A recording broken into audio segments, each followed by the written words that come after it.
Zvakaoma mufunge mhuri yeZimbabwe vanhu vogadzirira kuti vaChristopher Mutsvangwa vanofanirwa kupuwa discipline. Ndonyaya iri kutenderera yakubuda iko zvinezvi yatakasangana nayo yatiri kuona iri kutaurika mumastreets.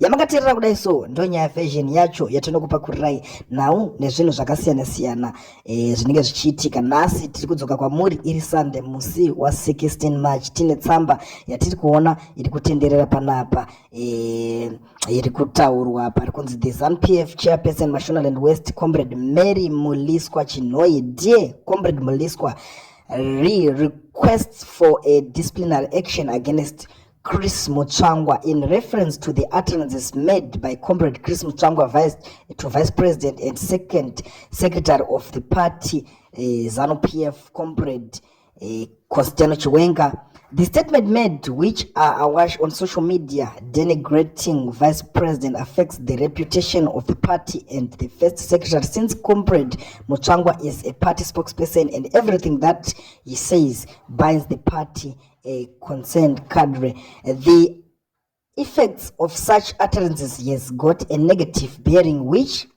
poses a security threat.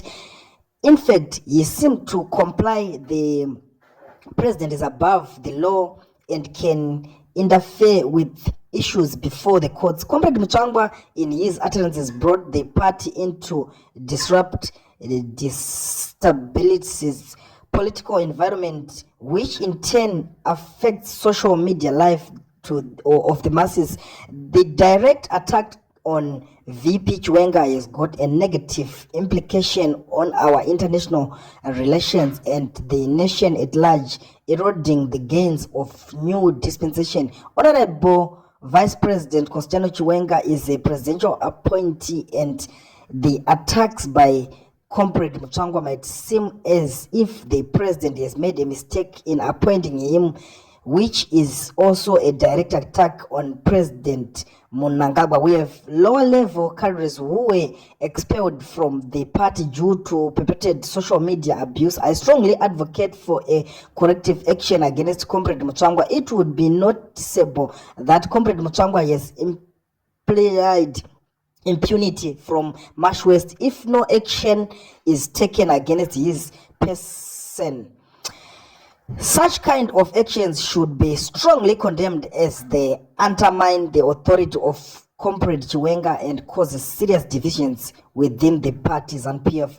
As chairperson of ZANU-PF Mashonaland West Province, and the leadership cannot look aside at this gross indiscipline. Comrade Mutsvangwa hails from Mashonaland West on Central Committee position. In that regard, you have set precedent on Comrade Geza's issue, so the same should also happen to Comrade Mutsvangwa. Yours, Comrade Lee Gifford Gomwe. Ndio mashoko atiri kutambira, atiri kuona panapa ari kubuda mutsamba iri kutenderera zvisingaite padande mutande iri kuendeswa kuna avo vanoitwa vaMary Muliswa vari kunzi please tapota chatova chikumbiro kuti panofanirwa kuitwa action plan chaiyo kuti muone kuti madisciplina vaMutsvangwa pane zvinhu zvavakaita, nekuti makatomboitawo same action iyoyo pakataurwa nyaya ya vaMnangagwa navaGeza. Makaita action very fast, makatosvika pakutoti takutodzinga vanhu vakawanda mupati, makatodzinga navaGeza vacho, zvizhinji zvakaitika. So pari kukumbirwa zvakanyanyisa kuti paitwe action, paitwe plan pane zvakaitwa navaMutsvangwa, pane zvinhu zvakataurwa navaMutsvangwa. Ndo nyaya yatiri kusangana nayo yatiri kuona iri kutaurika zvisingaite panapa mhuri yeZimbabwe. Ina handisi kuzivawo kuti imimi makatarisawo nyaya iyi, hama dzadiwa, munoionawo sei? Nekuti kwayakuenda iko zvinezvi ndiko kwacho kunonzi kwamvura yacheka makumbo, ende nyaya dzakaita sedzidzidzi hadzingopere zvekumhanya.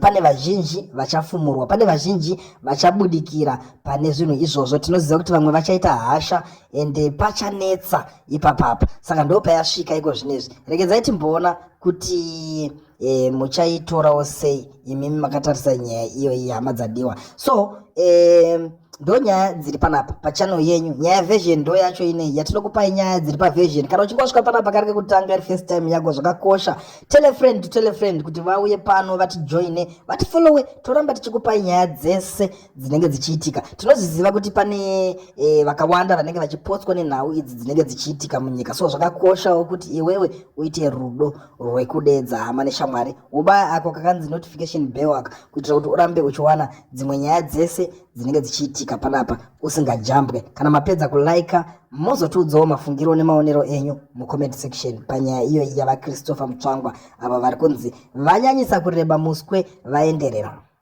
muchimanikidza kuita zvisingaiti. Ndo vamava kuti mimi vako maakuda kuvanyengeretedza kana kuvanyengerera kana kuvanyenga kuti vakusapotei futi, kuti mubvise mwe criminal mubvise mama criminal muise mama criminal.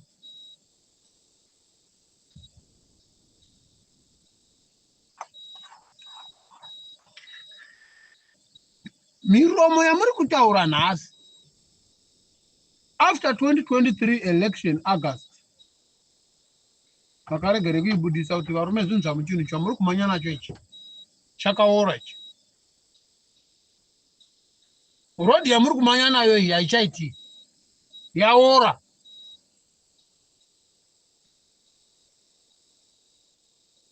Makanga muchiti pasina vatengesi, saka imi nhati muri chii? Zvamaiti pasina vatengesi chamisa asina kana murungu waanaye. Ende hakuna nyika inotungamirirwa kana kuti nyika ine development isina kusapotewa navarungu. Yango mukandepi? Nigeria iyi ine maminerals akawanda zvingati muno muAfrica. But zvinhu zvizhinji zveNigerian they are owned with the black people and never ever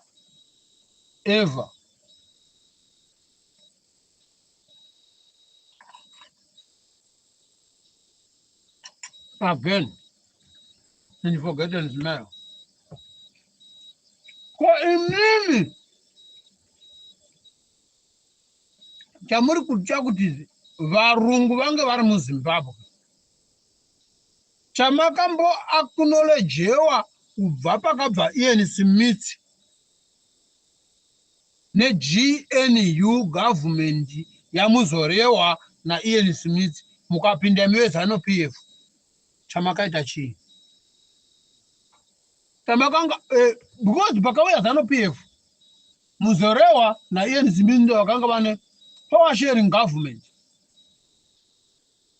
from 1976 76 77 78 79 80 vanhu vachivhota.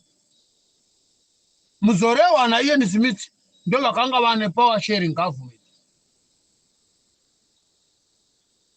Imimi mukati toda kuita zvinhu zvakanaka, zvinhu zvenyu zvakanaka zvakaperera mukutapira mumuromo seshuga kuvanhu zvimuna kana 1 zvamuzorewa naIan Smith zvazvitova nani nyika yaitova ichitoenda mberi nokuuya imimi mbuka dzeZanu PF imimi.